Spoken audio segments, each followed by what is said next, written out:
कितने सारे लोग हमारे पास आते हैं, कहते पास्टर जी हमारा किराए का घर है, अब हम कब अपने घर में जाएंगे। बहुत अच्छी बात है, जाएंगे, बिल्कुल जाएंगे। मगर दाऊद कहता है कि क्या ये सही है कि हम अपने आलीशान बंगलों में रहें और परमेश्वर का घर जो है वो खंडर की तरह बना रहे। कितने लोगों में दाऊद जैसा दिल है जो कहते हैं परमेश्वर अगर मेरा घर किराए पे मुझे नहीं चलता तो तेरा घर भी किराए पे मुझे नहीं चलता। आमीन, हालेलुया। हम अपनी भूमि में जाएंगे, हम अपनी लैंड में जाएंगे यीशु के नाम में। आमीन, जो प्रभु ने हमें दी है। मैं नहीं जानता वो कहाँ है, वो कैसी दिखती है, मगर एक बात जानता हूं कि परमेश्वर विश्वास योग्य परमेश्वर है। जो वो कहता है वो करता है। हालेलुया। उसका वचन कहता है मैं मनुष्य नहीं कि मैं झूठ बोलूं। कहता जो मैंने कह दिया, जो बात जो वचन मेरे मुंह से एक बार निकल गया वो पूरा होगा ही होगा। आमीन। आइए साथ मिलकर इसको पढ़ते हैं। रेडी हैं? साथ मिलकर। हाँ, अब तो मैं ऑल वाला जोक भी नहीं मार सकता। साथ मिलकर 1 2 3। मैं उन्हें उन्हीं की भूमि में बोऊंगा और वे अपनी भूमि में से जो मैंने उन्हें दी है फिर कभी उखाड़े ना जाएंगे। तुम्हारे परमेश्वर यहोवा का यही वचन है। हालेलुया।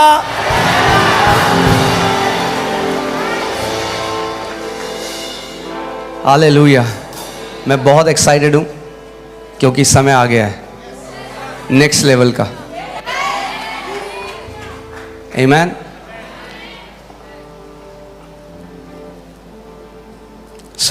कल जब अपोस्टल थॉमस जॉर्ज यहाँ पे वचन बोल रहे थे, प्रभु ने मुझसे कहा मेरी देहरादून में एक लैंड है छोटी सी और एक घर है। प्रभु ने कहा मैं चाहता हूँ तू वो दोनों बो। प्रभु इससे बड़ा और कोई सौभाग्य नहीं। तो सबसे पहले मैं बोऊंगा फिर आपसे बोलेंगे। मैं वो लैंड, वो घर, सबसे पहला बीज मेरा। फिर मुझे रात को पास्टर राम का फ़ोन आया, उन्होंने कहा मैं इतना करना चाहता हूँ। Praise God. तो लैंड तो आ गई है। पड़ोसी को बोलो लैंड आ चुकी है यीशु के नाम में।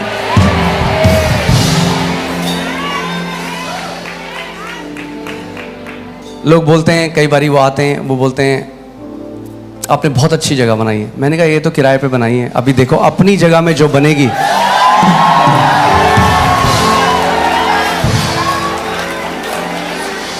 Marvelous house of the Lord. Amen. Amen. Hallelujah.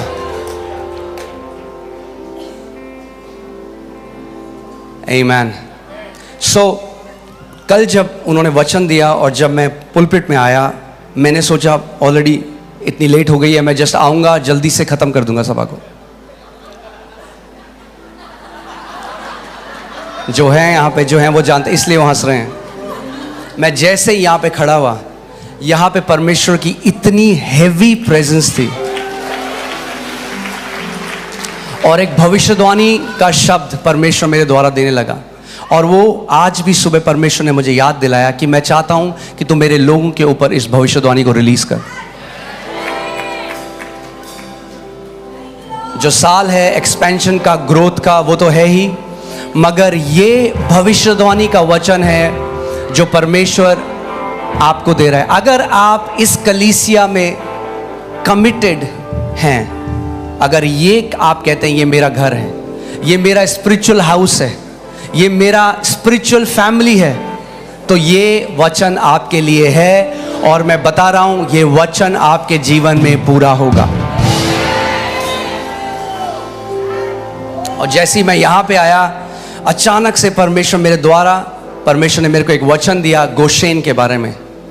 और आप जानते हैं 2024 जैसे ही शुरू हुआ, अर्थक्वेक आए कई जगह में प्लेन क्रैश हुए, आगे लगी, अभी दंगे चल रहे हैं।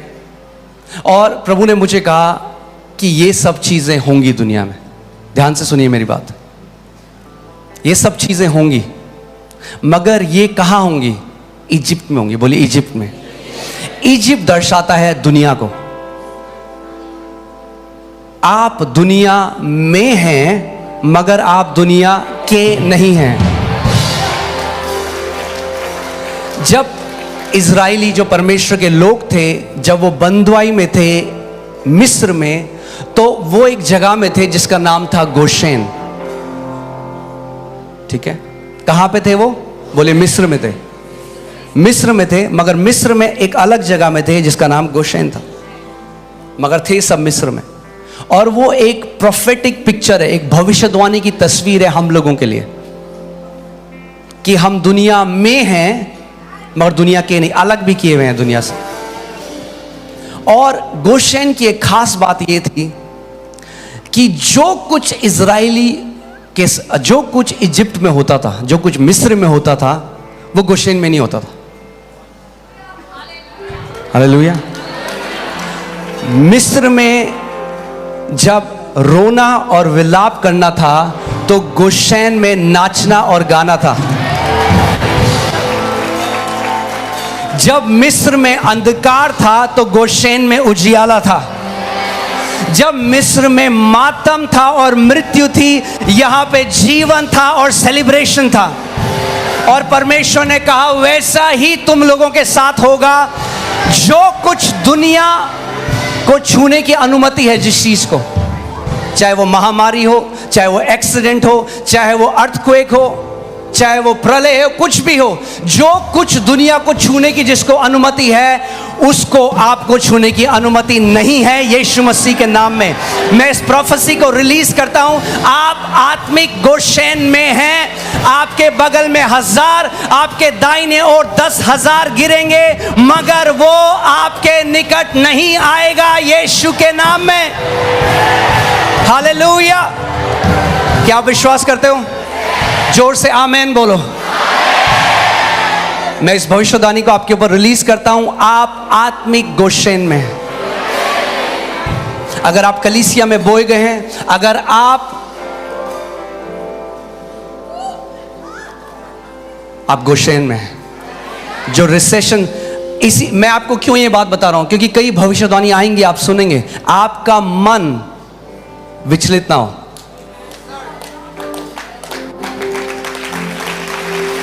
जब आप ऐसा कुछ सुने कि दुनिया में महामारी आ रही है, दुनिया में आ रहा है, हाथ खड़े करके परमेश्वर का धन्यवाद कहना प्रभु धन्यवाद, मैं आत्मिक गोशेन में हूं। जो दुनिया को छुएगा वो मुझे और मेरे परिवार को नहीं छू सकता यीशु के नाम में।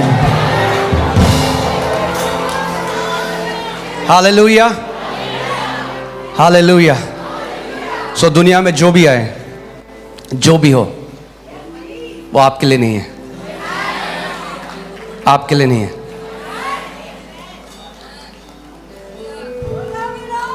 आमीन। जब मिस्र में मातम था, पहलौठे मर चुके थे सबके, इजरायलियों का एक भी इजरायली का बाल भी बांका नहीं हुआ।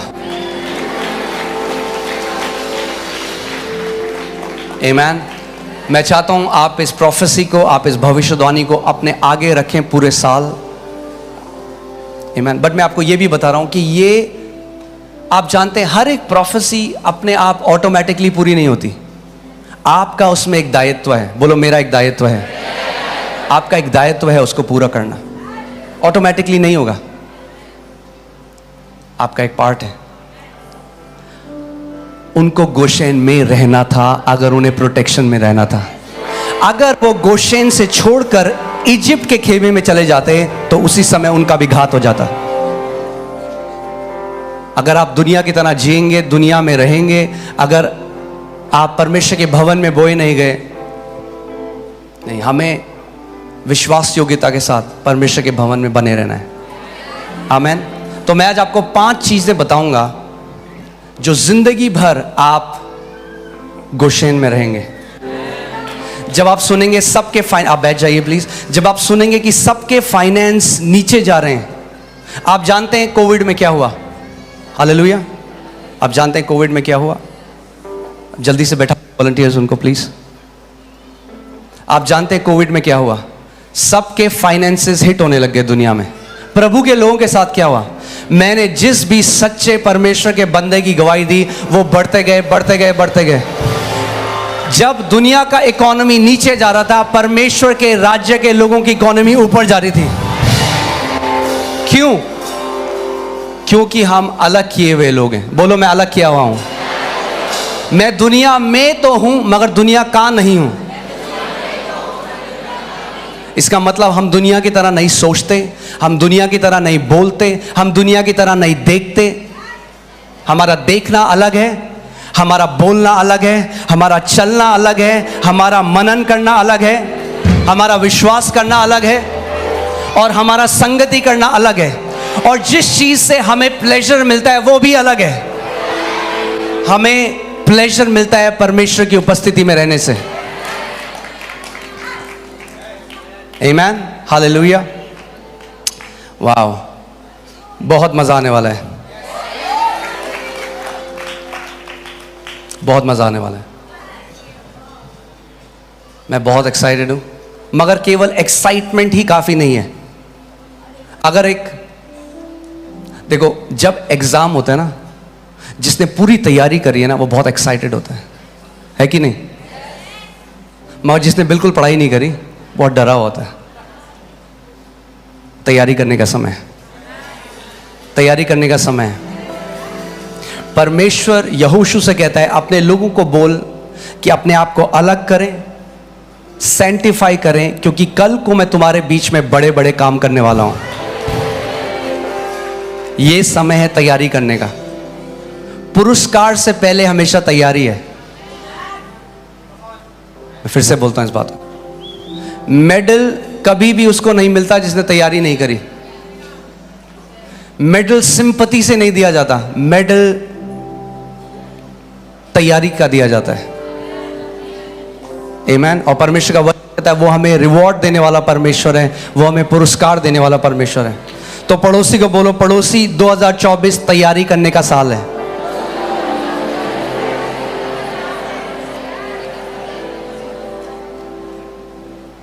आमीन। मिलकर तैयारी करेंगे, बहुत मजा आएगा। हालेलुया।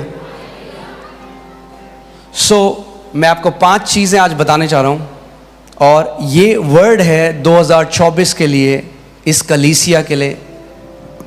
आपका आत्मिक अगुवा होने के कारण, अगर आप इस बात का आदर करते हैं, अगर आप समर्पित हैं, तो मैं चाहता हूं कि इस वचन को आप कैजुअली ना सुने, हल्के में ना लें, क्योंकि ये वचन दिनों की फास्टिंग प्रेयर के बाद परमेश्वर ने हमें दिया है। ये आपके लिए है, आपकी जनरेशन्स के लिए। ये केवल एक सरमन नहीं है। ऐसा नहीं है कि केवल कुछ ना कुछ तो बोलना है तो कुछ भी बोल दिया। ये परमेश्वर का जीवित वचन है जो आपको और आपके परिवार को जीवित रखेगा। आमीन, हालेलुया। पहली चीज जो आपको, और हम आपको वो पॉइंट्स दे देंगे आगे, हमारी मीडिया टीम से मैं बोलूँगा, हम प्रिंट आउट निकाल देंगे अगले संडे। आप इसको अपने घर ले जा सकते हैं, अपने आगे रख सकते हैं। मगर पहली चीज़ जो वचन परमेश्वर ने सुबह मुझे दिया आपको देने के लिए, वो पहला पॉइंट है, विश्वास में दृढ़ हो जा। मैं चाहता हूँ अपने पड़ोसी को बोलो, पड़ोसी विश्वास में दृढ़ हो जा। विश्वास में दृढ़ हो जा। आमीन। परमेश्वर चाहता है कि आप विश्वास में दृढ़ हो जाएं। आप जानते हैं क्यों? क्योंकि बिना विश्वास के आप रिसीव नहीं कर सकते जो परमेश्वर आपकी लाइफ में देना चाहता है।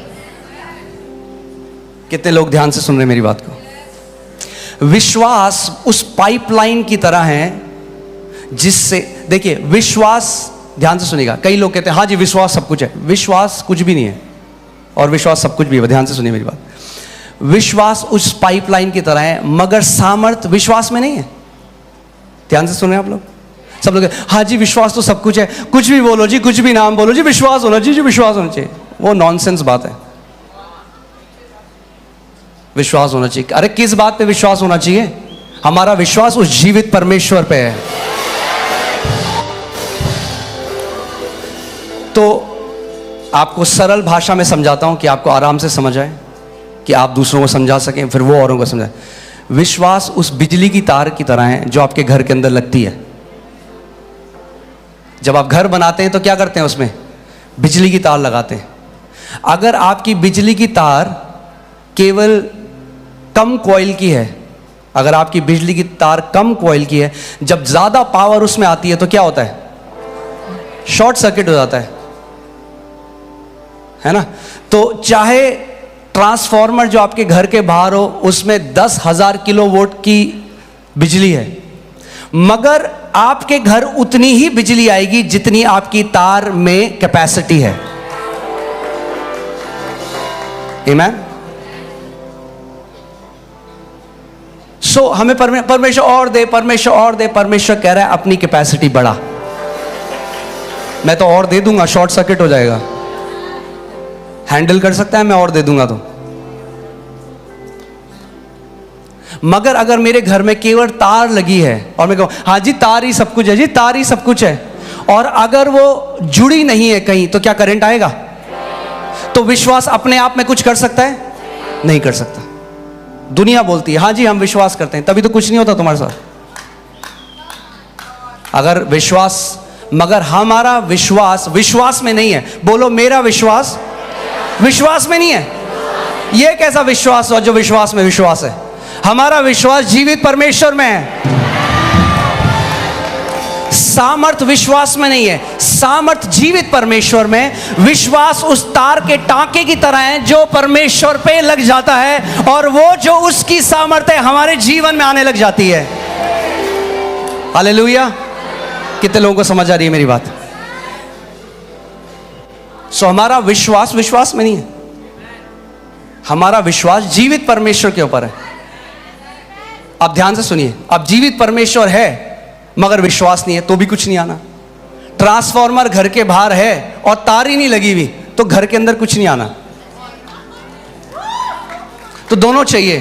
बोलो दोनों चाहिए। विश्वास जीवित परमेश्वर के ऊपर। और परमेश्वर कौन है? यूहन्ना 1:1, आदि में वचन था, वचन परमेश्वर के साथ था और वचन ही परमेश्वर था। यानी हमारा विश्वास परमेश्वर के वचन के ऊपर है। आमीन। अब परमेश्वर आपका पिता एक चीज चाहता है, वो चाहता है कि आप विश्वास में दृढ़ हो जाएं।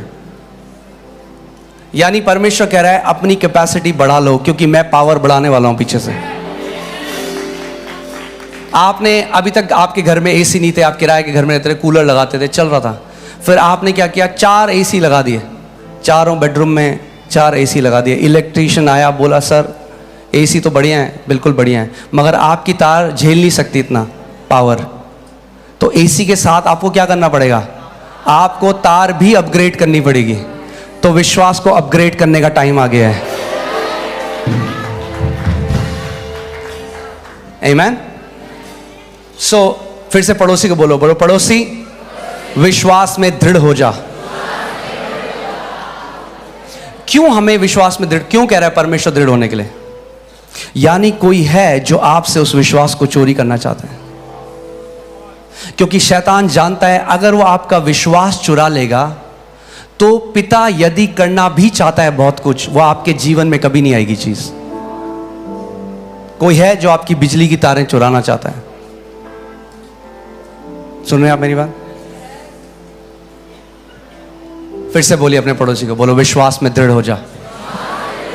मैं चाहता हूं ये 5 जो चीजें, जो 5 कुंजियां मैं आपको बताऊंगा, ये आप अपने घर पे लगा दें, इसको मनन करें रोज, और इसके हिसाब से हम पूरा साल चलेंगे। ये आज का मना केवल आज के लिए नहीं है, ये वचन हमारे पूरे 2024 के लिए है। आमीन।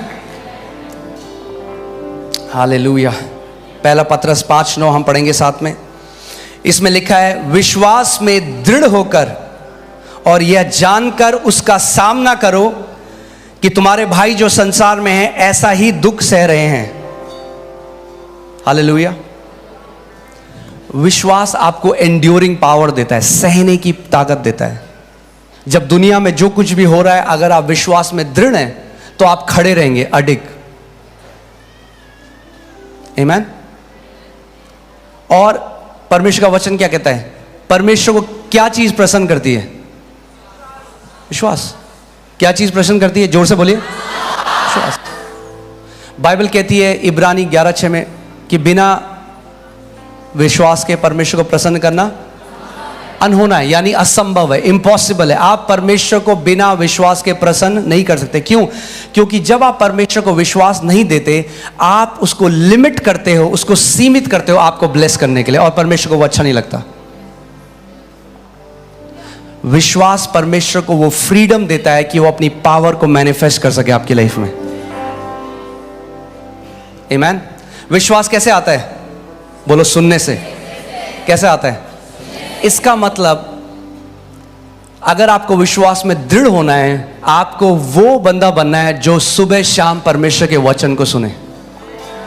कई लोग हैं ना जो जगजीत सिंह सुनते हैं सुबह शाम, कई लोग हैं हनी सिंह सुनते हैं सुबह शाम, इसीलिए उनका जीवन भी वैसी हो जाता है। ध्यान से बाइबल करती है जिनका तुम अनुकरण करते हो उनके जीवनों को ध्यान से देखो। जो हनी सिंह सुनते हैं क्या होगा? वैसी हो जाएगा जो उसके साथ हुआ। ध्यान से सुनो कौन वो लोग हैं जिनको आप फॉलो करते हो, कौन वो लोग हैं जो आपके आइडल हैं, कौन वो लोग हैं जिनके गाने आप सुनते हो, जिनकी पिक्चरें आप देखते हो। जब उनके जीवन के जो फल हैं आपके जीवन में आने लग जाएं तो सरप्राइज मत हो जाना, क्योंकि बाइबल बताती है जैसा आप बिहोल्ड करोगे, जैसा आप देखोगे, वैसे ही आप बन जाओगे। आमीन। इसीलिए जरूरी है फिल्टर लगाना। बोलो, फिल्टर लगाओ। फिल्टर लगाना बहुत जरूरी है। इसीलिए हमने उपवास किया। क्यों? कि ताकि हम इस शरीर की जो लालसाएं हैं उनके ऊपर हम प्रभुता कर सकें। कि कई लोग हैं वो दुनिया को जीतना चाहते हैं, पहले अपने शरीर को तो जीतें, दुनिया को तो जीतेंगे। अगर मैं अपनी भूख को नहीं जीत सकता तो भूल जाइए कि मैं दुनिया में कुछ कर सकता हूं। अगर मैं अपनी आंखों को कंट्रोल नहीं कर सकते, दुनिया को कंट्रोल करना चाहते हैं। अगर कंट्रोल करना है तो अपनी आंखों को कंट्रोल करें। ये वचन है हर एक उस सास के लिए, उस बहू के लिए, उस बेटे के लिए, उस दोस्त के लिए जो दूसरों को कंट्रोल करना चाहता है। बोलो, अपनी आंखों को कंट्रोल करो। आमीन। क्योंकि जो आप आंखों से देखते हैं, यीशु मसीह ने कहा आपकी आंखें आपके शरीर का दिया है। आप जानते हैं आत्मिक जहां में इस समय जो दुष्ट आपके अंदर लाइट है, एक लाइट, हर एक विश्वासी के अंदर लाइट है। यूहन्ना 1:4 लगा दीजिए। बाइबल बताती है उसके अंदर ज्योति था, ज्योति मनुष्य, उसके अंदर जीवन था, जीवन मनुष्यों की ज्योति था। हर एक विश्वासी के अंदर लाइट है। आप जानते हैं अगर आत्मिक जहां में अगर आपकी आंखें खुल जाएं इस समय तो आप लाइट देखेंगे यहां पे बैठे हुए। मगर बात यह है कि हर एक लाइट समान नहीं होगा, उसका प्रकाश एक इंटेंसिटी से नहीं जल रही होगी। कोई 10 वॉट होगा तो कोई 15 वॉट होगा, कोई 25 वॉट होगा, कोई 50 वॉट होगा, कोई 500 वॉट होगा, कोई 1000 वॉट होगा। वो आप डिसाइड करते हैं कि आप किस इंटेंसिटी से जलेंगे। परमेश्वर नहीं कहता ये 0 वॉट का बल्ब है, जिंदगी में 0 वॉट ही रहेगा। परमेश्वर ने सबको समान माप दिया है। हम सब एक साथ बढ़ते हैं, सबको एक ही जगह से शुरुआत होती है। किसी को बेनिफिट नहीं है। पहले यीशु मसीह ने भी शून्य से शुरुआत करी, हमें दिखाने के लिए कि हम शून्य से शुरुआत करते हैं। आमीन। यीशु ने कहा हमारी आंखें शरीर का दिया है। इन आंखों से आप जो देखते हो वो ये डिसाइड करता है कि आपके अंदर लाइट कितनी जलेगी। अगर आप गलत चीजें देखते हो, अंधकार की चीजें देखते हो, तो वो अंधकार को आप अपने अंदर आने देते हो और वो आपकी ज्योति को कम करता है। और आत्मिक जहां में स्वर्गदूत, दुष्ट आत्माएं देख सकती हैं कि आप कितने वॉट के बल्ब हो, वहां कुछ छुपा नहीं है। आमीन। मैं आपको ये दूसरे समय का वचन है, कभी मैं आपको बाद में बताऊंगा कि हम उस ज्योति में कैसे बढ़ सकते हैं। मगर अभी इस वचन में रहते हैं तो हमें क्या करना है?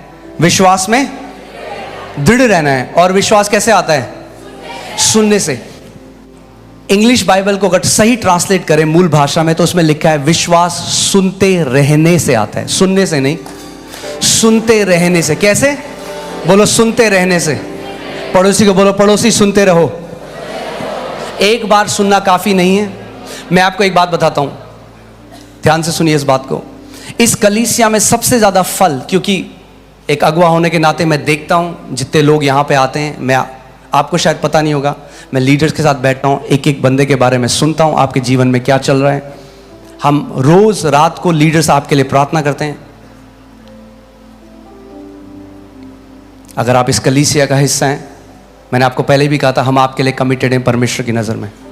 हम उस बुलाहट को, उस ड्यूटी को हम हल्का नहीं जानते, क्योंकि एक दिन परमेश्वर का वचन कहता है हमें परमेश्वर के सामने जो यहां पर बोए गए हैं उनका हिसाब देना पड़ेगा कि तूने मेरे लोगों के साथ क्या किया।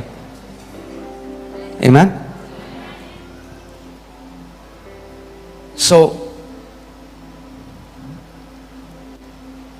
इसीलिए हम सारे लीडर्स, हम लोग रात को मिलते हैं और हम आप सबके लिए प्रार्थना करते हैं।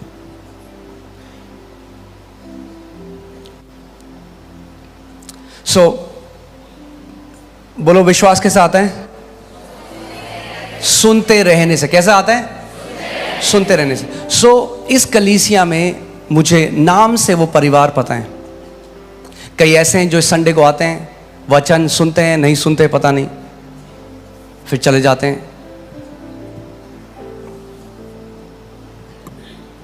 10,000 प्रचारकों को सुनते हैं, उनके जीवन में कोई फल नहीं। मैं इसलिए नहीं कह रहा हूं कि आप किसी और को ना सुने, मेरे को ध्यान से सुनिए। हम इनसिक्योर नहीं, आप किसी और को ना सुने, मगर क्योंकि आप इस कलीसिया में बोए गए हो, परमेश्वर ने आपके ऊपर एक चरवाहा नियुक्त किया है। परमेश्वर जानता है आपको कौन से आत्मिक भोजन की जरूरत है।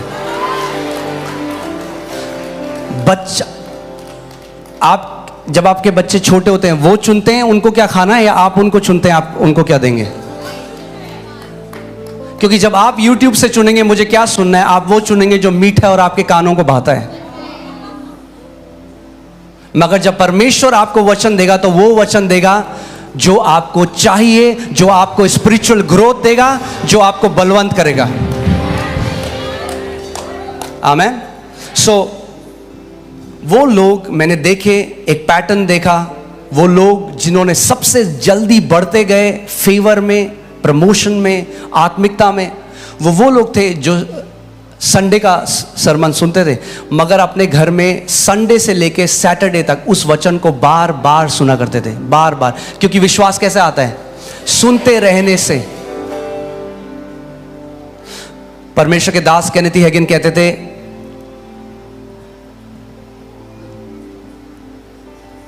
कि अगर आप मेरी शिक्षा को जब तक 7 बार नहीं सुनेंगे, आपको समझ में आना शुरू नहीं होगा मैं क्या कह रहा हूं। आपको लग रहा है आपने सुना, मगर आपने इन कानों से सुना। वो कह रहे आपको एटलीस्ट 7 बार एक शिक्षा को सुनना पड़ेगा, तब वो शिक्षा खुल जाएगी और उसके अंदर जो प्रकाशन का आत्मा है उसके साथ आपका एनकाउंटर होगा। और फिर वो वचन, वो रेवलेशन मेरा नहीं होगा, वो रेवलेशन फिर आपका होगा। और जब वो प्रकाशन आपका हो जाएगा तो वही फल वो आपके जीवन में भी आएगा, यीशु मसीह के नाम में। इसीलिए हमें क्या करना है? हमें एक वचन, जो एक मैसेज हमारे लिए आता है। कोई एक गाने को सुनता है एक बारी? मैं सुना है आपने? को लोग बोलते हैं मेरा फेवरेट गाना है। कितनी बार सुना है? हजारों बार। क्या हुआ? हजारों बार सुन के दिल में चला गया और मुंह में आ गया।